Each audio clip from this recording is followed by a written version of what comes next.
Tapi ketika membubarkan diri dan melakukan pernyataan bubar, nah ini biasanya bukan relawan, ini politisi nih. Jadi ini bukan soal berani atau tidak, ini soal beretika atau tidak. Itu loh. Noel meminta Ganjar tidak beretika, ya nggak mungkin itu dilakukan. Karena itu dia nggak kenal sosok Ganjar. Jadi ini bukan soal Ganjar atau soal Jokowi, ini soal Indonesia ke depan gitu loh. Menurut saya gitu.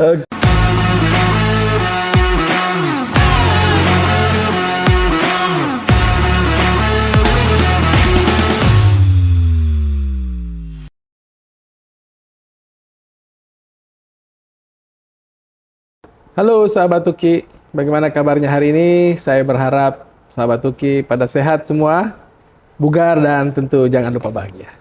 Hari ini saya berada di Jakarta bersama Mas Eko Kuntadi. Beliau adalah Ketua Dewan Pembina Ganjarian. Sebelumnya adalah Ketua Umum Ganjaris. Mas Eko sekitar 2 tahun lalu telah mendirikan beberapa relawan untuk mendukung Bapak Ganjar Pranowo menjadi Presiden di 2024. Tapi ada yang menarik ini kita bahas sekarang berhubungan dengan para relawan.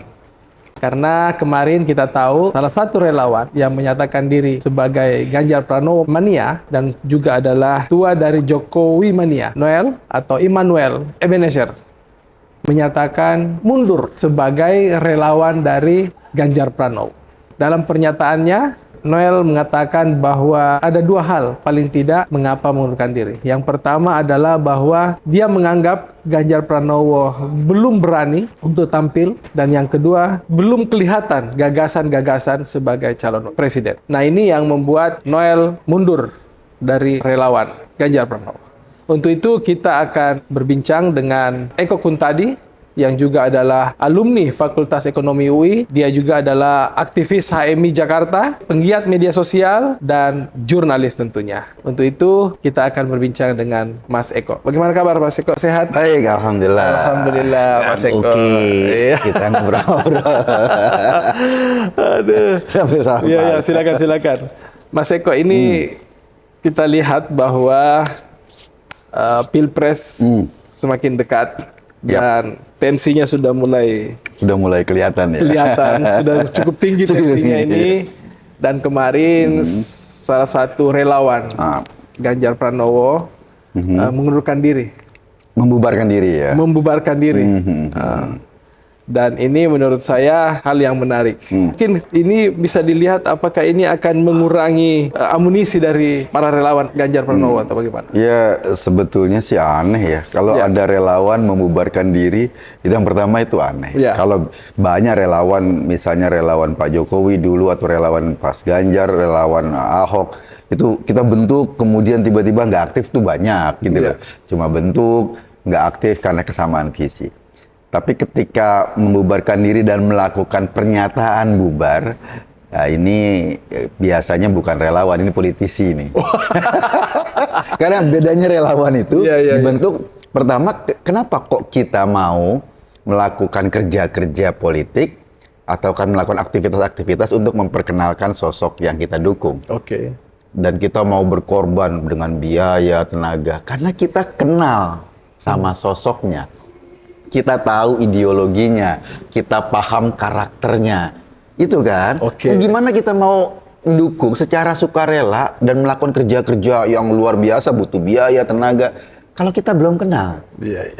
Jadi ketika membubarkan diri dengan tadi alasan kurang berani, loh ini nggak kenal, gitu kan? Satu, nggak kenal, dan kemudian menyatakan membubarkan diri dan kecewa. Kalau kecewa berarti bukan relawan. Gitu loh. Apalagi ada statementnya pakai konferensi pers dan lain-lain. Ini manuver politik. Jadi ini adalah politisi. Dan kita tahu politisi itu biasanya bekerja atau katakanlah beraktivitas pasti ada target-target jabatan, target-target, ada kompensasi lah. Ya, ketika itu nggak didapatkan atau peluang didapatkannya kecil ya dia bisa swing, bisa pindah, bisa membubarkan diri dan lain-lain. Kalau relawan pasti nggak gitu karakternya adalah yang pertama kenapa kok kita mau untuk bekerja secara serius karena kita pasti kenal sama tokohnya, tahu tokohnya siapa, memahami siapa. nggak mungkin lah saya mau kerja sukarela kalau saya nggak kenal. Oke. Kan gitu logikanya kan? Iya. Nggak mungkin, saya belum tahu apa-apa. Kecuali saya pekerja politik atau buruh politik. Oke. Oh, kerja buat si A, kerja buat si B gitu. Kita nggak peduli orangnya siapa, yang penting kita kerja dan ada kompensasi ya. Itu lain beda kategori. Itu yang pertama. Yang kedua, menurut saya yang menarik dari alasannya Noel ini, Ganjar nggak berani katanya kan? Iya. Nggak berani. Ya, saya bingung. Yang dimaksud nggak berani itu apa? Oke. Nggak berani memberantas korupsi, jelas program-programnya. Nggak berani melawan intoleransi, statement-statement genre jauh lebih keras. Iya. Mungkin yang dimaksud Noel tidak berani menyatakan secara terbuka, saya bersedia atau saya sudah jadi capres dan keliling-keliling Indonesia. Nah, ini namanya bukan berani atau tidak, ini tahu etika politik apa enggak. Oke. Bedanya Pak Ganjar dengan Pak Anies misalnya, Pak Anies nggak terikat di partai. Dia nggak perlu mempertimbangkan karena dia bukan orang partai, dia bisa lebih bebas. Beda sama Pak Ganjar. Mas Ganjar ini anggota PDIP. Dia terikat fatsun partai, dia terikat etika partai. Jadi ini bukan soal berani atau tidak, ini soal beretika atau tidak. Itu Noel meminta Ganjar tidak beretika, ya nggak mungkin itu dilakukan. Karena itu dia nggak kenal sosok Ganjar. Orang yang menjaga etika kepartaian, orang yang menjaga fatsun politik. Kalau dia dosa Ganjar untuk berani, berarti dia nggak kenal Mas Ganjar. Dia berpikir Ganjar seperti dirinya, gitu loh, yang tidak penting sama etika, tidak penting pada fatsun politik, seradak seruduk sana kesini gitu loh. Jadi ukurannya dia mengukur dirinya untuk ditempatkan kepada Mas Ganjar itu. Oke. Mas Eko, tadi yang kedua alasannya adalah belum ada kelihatan gagasan sebagai calon presiden. Bagaimana tentang itu? Ganjar nggak mungkin ngomong sebagai calon presiden sekarang. Tapi kalau kita lihat apa yang sudah dilakukan di Jawa Tengah itu sangat clear. Makanya saya pikir Noel ini ketika dia waktu menyatakan diri bikin GP Mania kayaknya tidak mempelajari sosok Ganjar dengan detail gitu loh. Bagaimana program kerjanya, bagaimana prestasi-prestasi di Jawa Tengah, sehingga dia nggak ngerti sama sekali tentang sosok ini. Karena nggak ngerti, maka kemudian dia berpikir ini cuma soal permainan politik gitu loh. Dia bilang belum ada gagasan. Ganjar memang belum ngomong sebagai capres karena memang wilayah atau ruang dia sebagai itu belum terbuka karena tadi ada etika politik yang harus dipatuhi. Ada Bu Mega, sekarang masih ada Pak Jokowi sebagai presiden dan ruang itu belum dibuka secara transparan. Akan sangat tidak beretika ketika Mas Ganjar ngomong soal gagasannya sebagai capres sekarang gitu. Tuh. Tapi yang paling penting sebetulnya soal gagasan barangkali itu bisa dilihat dari rekam jejak yang sudah dia lakukan di Jawa Tengah kan. Bagaimana interaksi dia dengan masyarakat. Tingkat kemiskinan turun di Jawa Tengah secara signifikan, stunting turun secara signifikan. Bagaimana program dia bedah rumah masyarakat dengan melibatkan publik secara langsung. Dan program-program di Jawa Tengah menurut saya bisa kita potret sebagai sebuah gambaran. Ini loh barangkali yang menjadi konsentrasi seorang Ganjar Pranowo untuk Indonesia. Tapi kan Jawa Tengah bukan Indonesia. Jawa Tengah bukan, iya provinsi. Pasti. Jawa Tengah bukan Indonesia. Nah gagasan itu mungkin yang diharapkan. Pasti Jawa Tengah bukan Indonesia, tetapi kita bisa lihat bagaimana misalnya Pak Ganjar melakukan eksplorasi terhadap kemampuan lokal misalnya. Simple. Kalau kita ikuti akun media sosialnya Mas Ganjar, bagaimana caranya dia menghidupkan UMKM dengan lapak Ganjar itu ada, wah itu luar biasa. Itu tandanya konsentrasi dia kepada ekonomi kerakyatan jelas ada. Tapi dia nggak mungkin ngomong ini loh kalau saya jadi presiden A, B, C kayak Pak Anies ngomong. Nggak mungkin dalam konteks sekarang. Karena memang waktunya belum. Tetapi sebagai relawan mungkin dia merasa bahwa ini bisa terlambat nanti. Sementara pesaingnya, sebutlah Anies Baswedan, sudah keliling daerah dan menyatakan untuk siap jadi presiden. Apa ini tidak terlambat? Ya enggak lah. Oh, sekarang Pak Ganjar belum ngapa-ngapain aja, elektabilitasnya masih nomor 1 gitu loh. Iya kan? Ini Mas Ganjar belum ngapa-ngapain, belum tadi itu seperti yang Noel bilang, belum ngomong sebagai capres. Elektabilitasnya nomor 1, gimana mau dibilang terlambat gitu. Ini kan soal mungkin ya perkiraan saya, karena Pak Ganjar terikat fatsun politik, etika politik, maka nggak mungkin dia berinteraksi dengan relawan. Kenapa nggak mungkin? Ya itu tandanya bukan relawan dong, itu tandanya memang bentukan kan gitu. Tandanya bentukan, dibentuk oleh Mas Ganjar, itu tandanya dia sudah melakukan aktivitas politik sebelum ada ketuk palu dari partai. Ya, jadi ketika misalnya relawan-relawan ini kan kita bergerak sendiri. Mau diakui atau tidak sama Pak Ganjar, kita nggak penting. Kenapa? Karena kita cocok dengan sikap, kita cocok dengan dengan ideologi, kita cocok dengan rekam jejak, kita cocok dengan kinerja. Jadi kita nggak penting soal pengakuan, kita bergerak aja sendiri. Karena yang kita pikirin, buat saya ya, Ganjar ini cuma katakanlah dukungan terhadap Ganjar ini cuma satu langkah untuk berpikir bagaimana Indonesia ke depan. Sama seperti dulu saya dukung Pak Jokowi. Ini cuma satu langkah karena saya pikir kalau Indonesia dipimpin sama Pak Jokowi, Indonesia akan lebih baik. Jadi semangat kerelawanan ini adalah cuma sumbangsi saya untuk melihat Indonesia ke depan lebih baik. Karena menurut penilaian saya, caranya dengan memilih pemimpin yang tepat kan gitu. Kebetulan pemimpin yang tepat itu sekarang Pak Jokowi. Dan ke depan menurut saya Pak Ganjar adalah orang yang tepat. Jadi ini bukan soal Ganjar atau soal Jokowi, ini soal Indonesia ke depan gitu loh. Menurut saya gitu. Jadi pikirannya Pak Ganjar ini tools ya untuk Indonesia ke depan gitu loh. Jadi saya relawan buat Indonesia, bukan buat kerja politik sekedar pemenangan pemilu gitu loh, bukan itu. Nah, tadi soal pengakuan kepada seorang relawan. Kita tahu Mas Eko mendirikan banyak relawan di daerah-daerah ya, di hampir semua provinsi. Termasuk relawan Ganjaris, teman Ganjar, sekarang Ganjarian, gitu kan. Pengakuan itu penting atau tidak ya?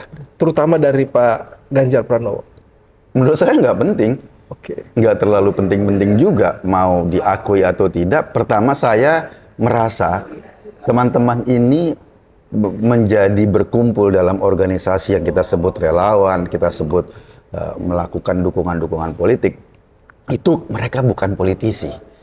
Mereka tidak berpikir akan ada kompensasi apapun. Kita keluarkan uang sendiri, biaya sendiri, dan lain-lain. Kita nggak pernah berpikir itu. Itulah yang kita bikin kelompok-kelompok relawan dengan caranya masing-masing bergerak. Jadi diakui atau tidak bagi kita itu bukan hal yang penting-penting banget. Gitu loh. Apalagi sekarang kita pahami posisinya Pak Ganjar.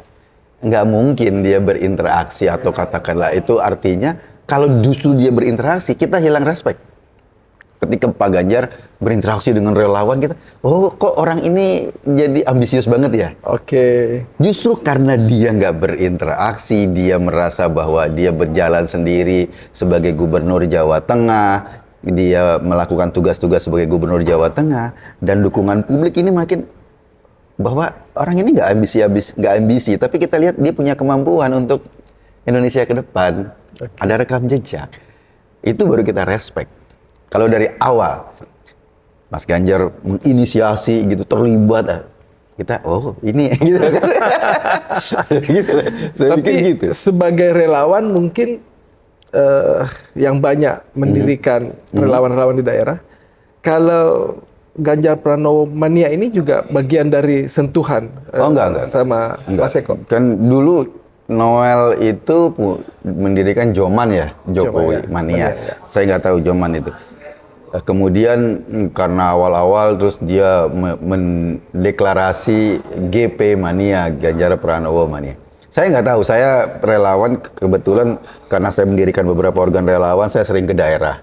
Beberapa Ya hampir seluruh Indonesia lah saya keliling daerah, ketemu banyak orang. Saya ketemu juga dengan organ relawan Ganjar yang lain. Iya. Ada sahabat Ganjar, ada teman Ganjar, ada brigade Ganjar dan lain-lain, banyak lah. Tapi saya nggak pernah ketemu satupun orang Joman atau GP Mania. Saya nggak pernah ketemu. Nggak pernah ketemu di daerah satupun. Dan saya nggak pernah ketemu orang lain di GP Mania selain Noel. Oh, tapi Noel pernah ketemu? Noel pernah ketemu, dia kenal saya, stres WA-WA. Tapi saya nggak pernah ketemu orang lain di GP Mania selain Noel gitu loh. Ya, GP Mania tuh Noel, ketuanya Noel, juru bicaranya Noel. Pendirinya Noel, anggotanya Noel gitu. Jadi saya bingung ketika dia bilang mau membubarkan diri. Bubarin dirinya gimana gitu. Om cuma sendiri. Itu sama aja kayak jomblo minta putus gitu loh. Oh, boleh juga itu. Susah itu. Oke, kita lihat bahwa para pendukung atau relawan dari Pak Ganjar itu juga banyak dari pendukung Pak Jokowi. Ini bagaimana bisa ini? Apa yang membuat keterikatan itu? Ya, mungkin ada kesamaan beberapa karakternya mirip dengan Pak Jokowi. Mungkin karena memang partainya kan, partai utamanya Pak Ganjar dari PDI, Pak Jokowi juga diusung sama PDI. Tapi yang pasti bahwa orang-orang yang puas terhadap kinerja Pak Jokowi sekarang berharap ada kelanjutan kepemimpinan atau pembangunan, proses pembangunan agar Indonesia ini nggak kembali ke titik nol. Kan kebiasaan buruk kita ini ganti pimpinan, ganti kebijakan hampir 180 derajat, dan kita kayak masuk pom bensin. Balik titik nol Pak ya gitu. Jadi kalau katakanlah kemakmuran itu dari 0 sampai 30, waktu Pak Jokowi udah dia bergerak sampai 10, mestinya pemimpin penggantinya atau pemimpin pelanjutnya terus dong dari 11 nanti bergerak sampai 20 agar kita sampai titik 30. Ini enggak, ketika udah ganti pimpinan kebijakannya semua diubah lagi sehingga kita balik lagi dari titik 0. Pom bensin lagi tuh. Pom bensin lagi, terus kapan sampai 30-nya? Kan gitu logikanya. Makanya mungkin ya, para pendukung Pak Jokowi itu merasa ini harus dilanjutkan. Agar kita sampai pada titik 30 itu loh. Indonesia lebih adil, lebih makmur, lebih sejahtera. Kan itu yang kita kejar sebetulnya sebagai bangsa gitu. Walau kita lihat tidak semua pendukung Jokowi itu mendukung Ganjar Pranowo. Oh iya, nggak semua pasti. Karena ada beberapa pendukung Pak Jokowi, kan pendukung Jokowi atau pendukung seorang calon kan ada banyak ya variabelnya. Ada relawan, sebetulnya orang-orang, ada relawan murni, orang yang benar-benar kerja sukarela. Ada relawan abal-abal, kadang-kadang suka, kadang-kadang ngelawan. Nah, gitu loh. Ya kan? Bukan sukarela, kadang-kadang suka, kadang-kadang ngelawan. Ada sebetulnya politisi yang dibungkus dengan seolah-olah relawan gitu, padahal punya target-target politik gitu. Ada pekerja politik ini sebetulnya mereka yang melakukan aktivitas politik kalau dapat kompensasi, kayak buruh politik lah gitu loh. Dia ikut kayak, terus yang kemudian tim sukses. Nah ini beda lagi, tim sukses kan sama kayak pekerja politik. Itu kan kayak kita mengorder sesuatu, dia melakukan sesuatu untuk kita bayar. Apapun yang dia nggak penting siapa calonnya, dia kerja aja karena dibayar gitu. Itu beda. Nah, yang paling ideal memang adalah relawan. Nah, seringkali karena keidealannya ini ditunggangi lah dengan berbagai kepentingan, berbagai apa. Fenomena kerelawanan ini kan terjadi ketika Indonesia sudah mulai menggunakan sistem pemilu secara langsung kan. Dan yang kedua karena tangan-tangan partai nggak sampai ke bawah. Partai misalnya, katakanlah pemilih PDIP misalnya kemarin itu sekitar 20 jutaan. Berapa orang dari 20 juta itu yang punya KTA? Pemilih Demokrat berapa orang yang punya KTA dari seluruh suara yang dia dapetin? Saya amat yakin nggak sampai 1%-nya kali. Nggak sampai 1%. Saya yakin gitu, nggak sampai 1-2% paling. Artinya sebagian besar itu nggak punya KTA partai, tidak terjangkau secara langsung oleh partai, tidak terikat oleh partai. Mereka bisa berubah-ubah suaranya nanti di pemilu berikutnya bisa berubah-ubah. Artinya apa? Artinya partai memang punya pengurus di anak ranting, tetapi jangkauannya terhadap publik itu nggak maksimal.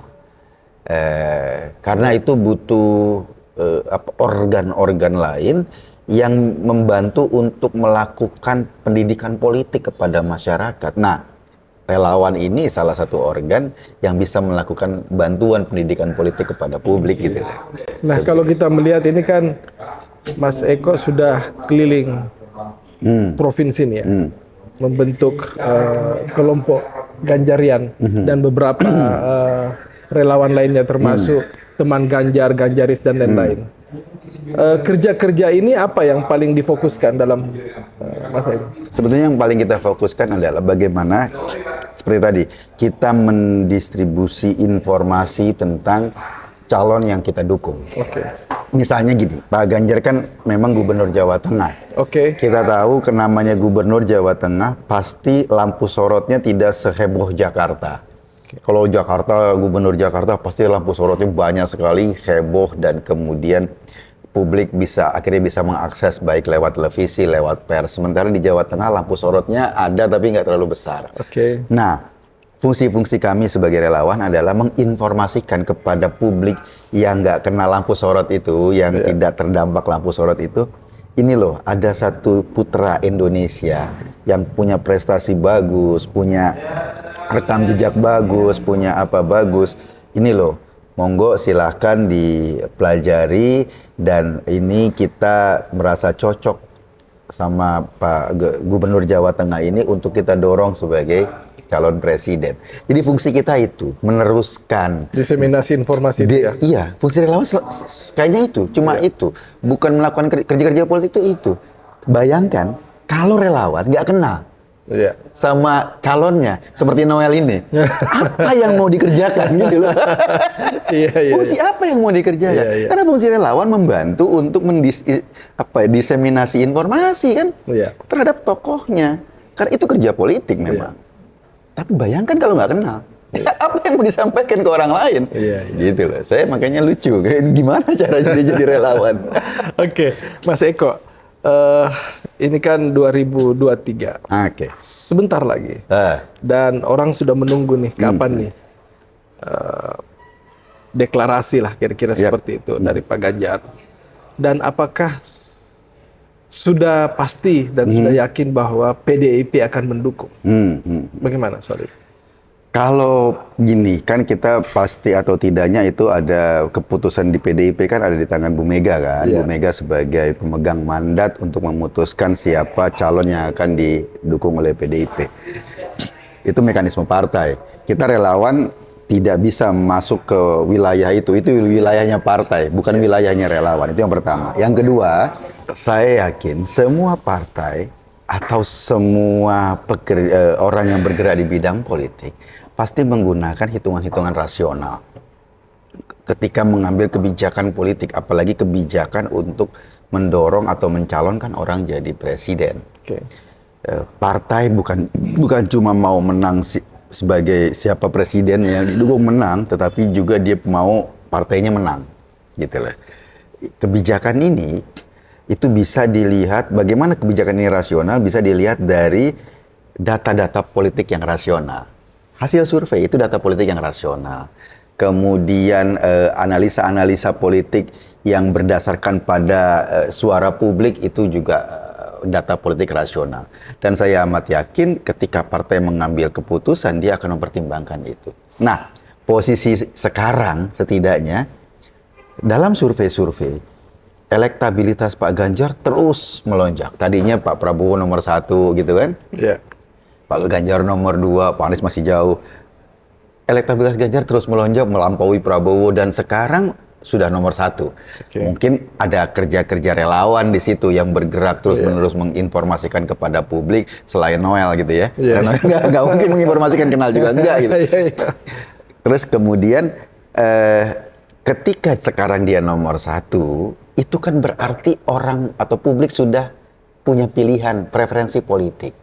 Ada, kalau sekarang Pak Ganjar 30%, elektabilitasnya dari hasil survei rata-rata, dan pemilih kita misalnya ada 100 juta orang atau 150 juta orang, setidaknya ada hampir 50 juta orang yang sudah menjatuhkan pilihan. 50 juta itu gede loh. Partai nggak ada yang suaranya 30%. Iya. Dalam survei baru 20%, PDI paling tinggi kan. Iya. Ganjar udah melebihi suara partai. Itu gede. Itu artinya orang lintas partai ini yang mendukung. Dan ini besar. Ketimbang kita mendukung orang yang surveinya katakanlah baru 1% gitu. Pertama, peluang menangnya kecil. Yang kedua, kalaupun mau nanti kerja kerasnya minta ampun. Dan belum tentu publik, apalagi waktunya pendek gitu ya. Jadi menurut saya yakin PDIP atau partai-partai yang memang punya keputusan itu rasional. Rasional itu pertimbangannya bukan cuma bagaimana memenangkan capres, tapi juga memenangkan partainya. Itu pertimbangannya. Kayak misalnya gini, kita melihat Gerindra, dukungan pada Pak Prabowo sebagai calon presiden. Saya amat yakin hitungan Gerindra bukan cuma nanti Pak Prabowo jadi presiden atau tidak, tapi juga dihitung dari dampak ekor jasnya buat Gerindra kan. Iya. Makanya udah 3 kali nih, besok yang ketiga ini sebagai capres, kalau sebagai kompetisi sebagai ini udah yang keempat ya, sebagai di Pilpres, karena Pak Prabowo pernah maju sebagai wakil presiden, pernah jadi presiden, capres gitu loh, udah kedua, besok yang keempat, pertandingan Prabowo di Pilpres yang keempat. Bayangkan hampir kayak gitu, tapi Gerindra tetap harus dorong. Iya. Agar apa? Agar efek ekor jas pada partainya tetap terjaga gitu. Saya pikir itu. Nah, kita tahu di PDIP kan ada calon lain, ada ya, Ibu Puan Maharani. Sekiranya PDIP menentukan pilihan ke Ibu Puan, Ganjar kira-kira kemana partainya? Apa karena sisa satu koalisi yang belum ini, KIB? Apa bisa seperti itu? Saya sih nggak terlalu yakin ya kalau ke Ibu Puan. Pertimbangannya apa? Selain anaknya Ibu Mega misalnya. Iya. Karena kalau Bu Puan misalnya surveinya beda-beda tipis saja, mungkin. Tapi kan jauh sekali. Iya. Kan berarti kan kerja keras PDIP. Kalau sekarang misalnya, makanya Bu Mega menurut saya memberi ruang pada Ibu Puan untuk terus bergerak, terus melakukan sosialisasi agar elektabilitasnya meningkat. Kalau elektabilitasnya meningkat, itu berarti layak dipasarkan kan gitu kan. Ini kan soal teori marketingnya. Konsumennya oke nggak nih? Kalau kan yang milih konsumen kan. Kalau konsumennya nggak oke, gimana mau menjual produk yang nggak oke gitu loh. Jadi dia harus meningkatkan elektabilitasnya sampai maksimal agar ketika dipasarkan konsumennya bisa mau beli gitu loh. Pemilih mau memilih dan lain-lain. Nah, gimana kalau PDIP memilih Puan gitu? Itu sama aja mengandaikan partai irasional gitu kan. Gitu. Gimana kalau partai irasional ya? Susah kan jawaban saya kan. Tetapi ada kemungkinan PDIP dengan KIB ini bisa menyatu, mengingat di KIB kan belum ada calon presiden dan wakil presiden. Oh iya, kalau kita perhatikan misalnya kemarin ketika acara di PAN di Jawa Tengah, kalau nggak salah, yang dihadiri oleh Pak Zulkifli Hasan, Ketua PAN, ada Pak Ganjar, ada yang teriak-teriak, Ganjar presiden, gitu loh. Itu satu. P3 juga, kayak gitu. Dan karena mungkin mereka pasti akan menghitung, kalau partainya yang mendukung Ganjar, efek ekor jasnya gimana buat mereka, kan gitu. Efek elektabilitasnya gimana. Yang kedua, peluang menangnya gimana. Kenapa Ganjar kemudian PAN merespon seperti itu? Karena mungkin peluang menangnya ada, karena rakyat udah suka, rakyat udah terbukti dengan elektabilitas dan survei itu kan. Jadi menurut saya peluangnya kayak misalnya ada PDIP, KIB bisa di situ cukup besar ya peluangnya ya. Karena gini deh, saya amat yakin pertimbangan partai itu rasional. Kenapa Demokrat sama PKS memilih Anies juga rasional. Karena dengan cara itulah dia bisa meningkatkan elektabilitas partainya, kan gitu. Selama ini dia oposisi dan Anies diasumsikan sebagai simbol antitesa Jokowi gitu. Jadi itu pilihan rasional menurut saya. Yang irasional kalau Demokrat kemudian dukung orangnya Jokowi gitu loh, atau katakanlah orang yang dekat sama Pak Jokowi, itu irasional, nggak connect sama partai, sama peluang marketnya mereka gitu loh. Dan terakhir, apa harapan Mas Eko kepada para relawan yang ada di daerah-daerah ini? Ya saya pikir gini, ini Pilpres itu harus kita anggap kayak kita sarapan pagi gitu. Ini hal yang biasa terjadi 5 tahun sekali. Jadi kita habis ini biasa-biasa aja gitu loh, bukan sebuah pertempuran yang ideologis. Itu yang pertama. Yang kedua, relawan ini bekerja bukan sebagai pekerja politik. Kita bukan buruh politik. Kita bekerja dengan karena visinya sama, karena ide-idenya sama, dan ini bisa diwakili oleh seorang tokoh, maka kita jangan mengambil porsi politisi. Politisi bekerja dengan cara berpikirnya sendiri, relawan bekerja dengan cara berpikirnya sendiri. Jangan kemudian kita mengambil porsi politisi, nanti jadi kita bergerak dengan cara kita sendiri gitu tuh. Yang ketiga yang ingin saya katakan, sebetulnya saya sih berasa bersyukur ya ketika sampai sekarang, ini udah setahun lah ya, belum ada kepastian dari semua capres yang ada. Pak Anies pun masih goyang-goyang kan, karena Nasdem entah kemana-mana nih sekarang nih. Saya bersyukur. Kenapa saya bersyukur? Kita bayangkan dulu tahun 2019-2014, ketika deklarasinya sangat lama dan masa kampanye lama, itu terjadi polarisasi dalam masyarakat.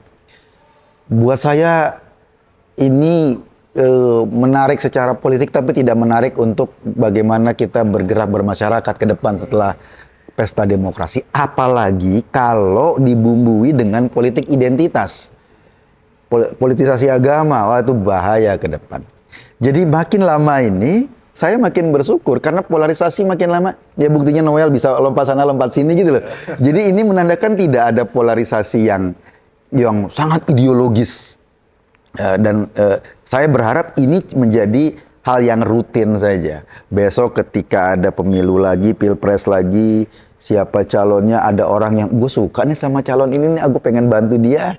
Ada lagi kelompok relawan tumbuh gitu loh. Ganjaris atau Ganjarian, saya pikir misalnya pada 2024 bisa mengantarkan Ganjar sebagai presiden. 2029 nanti ada pilpres lagi mengantarkan. Setelah 2029 relawan Ganjar harus bubar. Ngapain lagi? Gitu loh. Jangan seperti relawan Pak Jokowi sampai sekarang masih seolah-olah menggantikan peran politik. Lucu buat saya. Udahlah 2029 ketika ada pemilihan presiden kedua, yang namanya Ganjarian, Ganjaris sebagai relawan Ganjar ya kalau fungsinya itu, ya bubar, mau ngapain lagi, ya sudah jadi kok. Jadi ketika terpilih, sudah tercapai cita-citanya, mestinya udah bubar. Terpilih, tapi kan ada 2 periode kan, mungkin periode pertama tetap menjaga, periode kedua mau ngapain lagi, gitu loh. Sebagai relawan, ya udah bubar aja. Saya setuju sama Noel itu, bubar. Dia harusnya membubarkan Joman, gitu loh. Memang sudah harusnya Ganjaris harusnya bubar di nanti 2029 setelah Ganjar terpilih periode kedua, gitu loh. Harus membubarkan diri, ngapain lagi? Oke, sampai terima kasih Pak Eko atas thank you pagi ini. Bang, Mudah-mudahan pemilu 2024 bisa berjalan dengan lancar dan fair. Terima kasih.